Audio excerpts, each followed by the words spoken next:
Al Club d'Amics de la UNESCO, i ell parlava del diner i de coses que a mi m'interessaven, i a poc a poc va néixer una amistat. Després d'això vaig preguntar-li: això que expliques, a quins llibres ho puc estudiar? I em va dir: no hi ha llibres, ja hem de fer un llibre.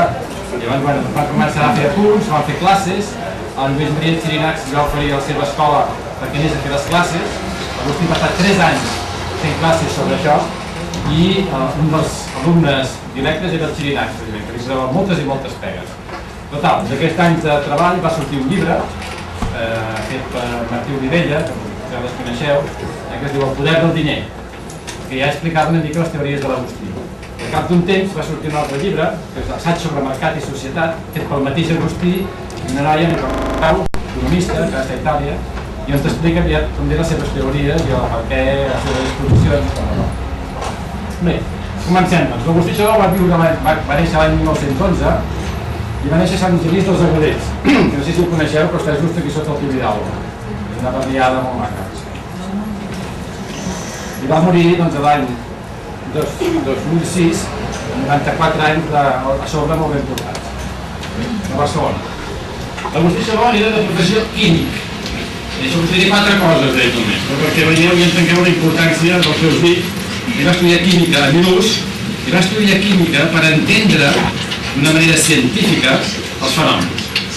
La química amb això és una reina, els fenòmens que estudia els entén molt bé, té un llenguatge molt precís, i tot això després deriva en que el llenguatge de l'Agustí també esdevé precís i únic.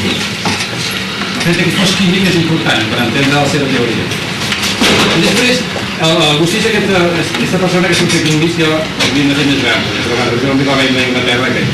Però bé, l'Agustí va tenir una circumstància especial que explica el per què es va dedicar a això. De molt jove, adolescent, ell va estudiar a París, va conèixer un gran banquer, Horace Finali. Horace Finali era un banquer importantíssim a Europa. No era com el Botí, no, era molt més important. Era el president de la banca dels Països Baixos, encara, la Paris Basc, que encara existeix. Per explicar-vos qui era aquest Finali, us explicaré una anècdota. Una anècdota que surt a les memòries de Léon Blum. Léon Blum va ser president del cap d'estat de França abans de la Segona Guerra Mundial. Doncs aquest senyor, quan es va presentar a les eleccions, era socialista. Va anar a veure una final i va demanar diners perquè l'ajudés a la seva campanya electoral. I al final ell ho va dir naturalment, només faltaria. Li va donar 500.000 francs d'aquella època. Léon Blum va resultar elegit president. I llavors hi ha una cerimònia, no sé si sabeu d'altres, quan a França algú és elegit cap d'estat, com se l'ha anomenat, té una entrevista amb el prefecte superior de policia, amb una habitació tancada. El senyor president cap d'estat està allà sentat, arriba el prefecte de policia amb una colla de carpetes, es posa damunt la taula, el cap d'estat les llegeix i les torna al policia. Són secrets d'estat que el cap d'estat l'ha d'estar entrant. Una d'aquestes carpetes estava dedicada als banquers Horace Finali, en qüestió. I Leon Blum, que havia rebut una subvenció d'ell de 500.000 francs, va obrir la carpeta, això ho explica Leon Blum a les seves memòries. Va obrir la carpeta de final i va veure que al final ell havia subvencionat amb aquesta quantitat a tots els partits de l'arc parlamentari igual, exceptuant el de Pere dels Primadents i el de l'extrema esquerra, que els havia subvencionat amb més diners. Llavors Leon Blum fa la següent reflexió. Què vol dir això? Això vol dir que un banquer guanya diners mani qui mani, i si mana un economista encara guanya més.